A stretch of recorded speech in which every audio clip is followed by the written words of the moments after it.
ሰላም የቃና ዜና ቅምሻ ነው። የዕለቱ ዋና ዋና ዜናዎች።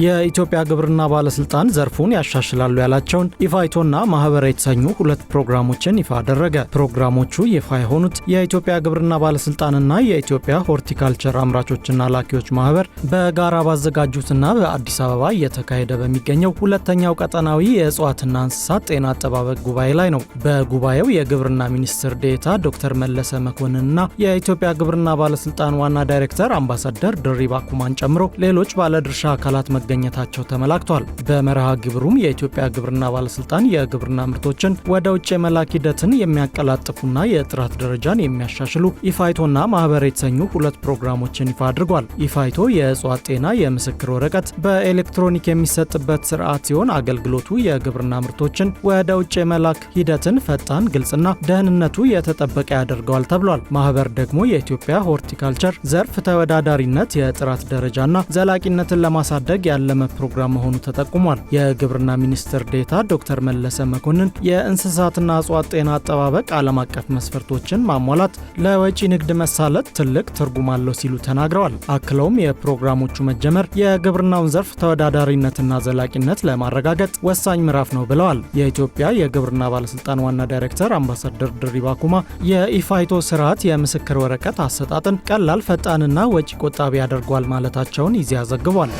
በኬንያ አነስተኛ አውሮፕላን ተከስክሶ አብራሪውን ጨምሮ የ11 ሰዎች ሕይወት ማለፉ ተገለጸ። አብዛኞቹ የውጭ ሀገር ዜጎች የሆኑ ሰዎችን አሳፍሮ የነበረው አውሮፕላን አደጋው የደረሰበት የቱሪስት ስፍራ ከሆነችው ዲያኒ ተነስቶ ማሳይ ማራ ውስጥ ወደምትገኘው ኪቹዋ ቴምቦ ሲያመራ እንደነበር ተገልጿል። ንብረትነቱ የሞምባሳ ኤር ሳፋሪ አየር መንገድ የሆነው አውሮፕላኑ አደጋ ያጋጠመው ንጋት 11 ሰዓት ተኩል ላይ አካባቢ እንደሆነም አዣንስ ፍራንስ ፕሬስ ዘግቧል። ንብረትነቱ የሞምባሳ ኤር ሳፋሪ የሆነው አውሮፕላኑ በወቅቱ 8 የሃንጋሪ፣ 2 የጀርመን እንዲሁም ኬንያዊ ዜግነት ያለው ፓይለትን አሳፍሮ እንደነበር ዋና ስራ አስፈጻሚው ጆን ክሌቭ መናገራቸውን ዘገባው አክሏል። የሃንጋሪው ጠቅላይ ሚኒስትር ቪክቶር ኦርባን በአደጋው ሰለባ ለሆኑ ሰዎች ሀዘናቸውን ገልጸዋል። አክለውም መንግስታቸው ስለደረሰው አደጋ ዝርዝር ሁኔታ ለማወቅ ከኬንያ ባለስልጣናት ጋር በቅርበት እየሰራ መሆኑን ገልጸዋል። የአውሮፕላኑ ባለቤት ሞምባሳ ኤር ሳፋሪ ባወጣው መግለጫ ከአደጋው በህይወት የተረፈ ሰው አለመኖሩን ገልጾ የአደጋ ጊዜ ምላሽ ሰጪ ቡድን ወደ ስፍራው መንቀሳቀሱንና ከአካባቢው ባለስልጣናት ጋር በቅርበት እየሰራ መሆኑን ጠቁሟል። ቀደም ብሎ የኬንያ ሲቪል አቪዬሽን ባለስልጣን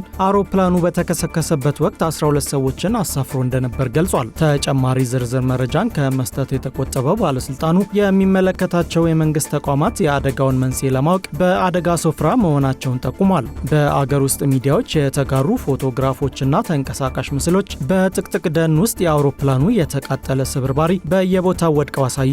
ባለፈው ነሐሴ ወር ንብረትነቱ አምሬፍ የተሰኘ የግብረሰናይ ድርጅት የሆነ አነስተኛ የሕክምና አውሮፕላን በኬንያ ናይሮቢ ተከስክሶ የ6 ሰዎች ሕይወት ማለፉ ይታወሳል።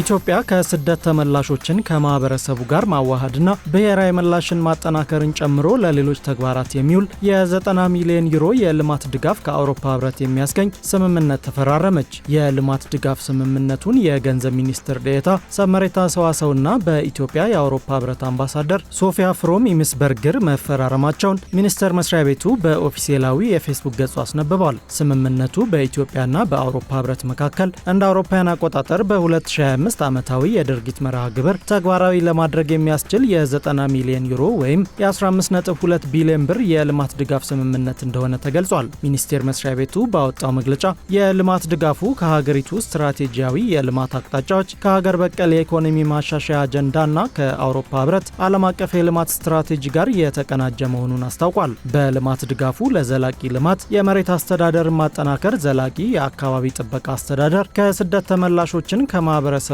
ጋር ማዋሃድና ብሔራዊ ምላሽን ማጠናከር እንዲሁም የሴቶችን የኢኮኖሚ ተጠቃሚነትን ማጠናከር ትኩረት የተሰጣቸው ጉዳዮች መሆናቸው ተመላክቷል።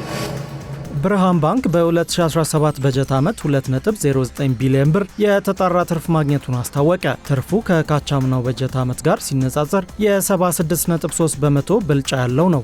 ባንኩ ትላንት ጠቅላላ ጉባኤውን በሚሊኒየም አዳራሽ ያካሄደ ሲሆን ያለፈው በጀት ዓመት የሂሳብ ሪፖርት ቀርቦ ውይይት ተደርጎበታል። የባንኩ የዳይሬክተሮች ቦርድ ሰብሳቢ ኢሊጎ ለገሰ ባንኩ በዓለም አቀፍና በአገር አቀፍ ደረጃ የተከሰቱ የተለያዩ ኩነቶች ቢኖሩም በበጀት ዓመቱ አመርቂ ውጤት ማስመዝገቡን ተናግረዋል። ባንኩ ይፋ ያደረገው ሪፖርት የባለድርሻዎች የትርፍ ክፍፍል 1000 ብር ዋጋ ባለው አንድ አክሲዮን 546 ብር ከ97 ሳንቲም ትርፍ እንዳስገኘ ያሳያል። እንዲሁም በሂሳብ ዓመቱ ባንኩ 7.6 ቢሊዮን ብር ተቀማጭ ገንዘብ መሰብሰቡንና ይህም ከ2016 በጀት ዓመት ጋር ሲነጻጸር የ20.6 በመቶ ብልጫ እንዳለው ሪፖርት ያሳያል። የባንኩ ተቀማጭ ገንዘብ 44.5 ቢሊዮን ብር፣ ጠቅላላ ሀብቱ ደግሞ በ28.1 በመቶ እድገት በማሳየት 58.9 ቢሊዮን ብር መድረሱም ተመላክቷል። የባንኩ አጠቃላይ የብድር ክምችት በ16.7 በመቶ እድገት በማሳየት 35.97 ቢሊዮን ብር መድረሱ በጉባኤው ተገልጿል። በሂሳብ ዓመቱ የባንኩ የተከፈለ ካፒታል መጠን 4.3 ቢሊዮን ብር የደረሰ ሲሆን ይህም ከቀደመው ዓመት የ24.3 በመቶ ብልጫ አለው። የባንኩ ቅርንጫፎች ቁጥርም በአሁኑ ወቅት 376 እንደሆነ ተነግሯል።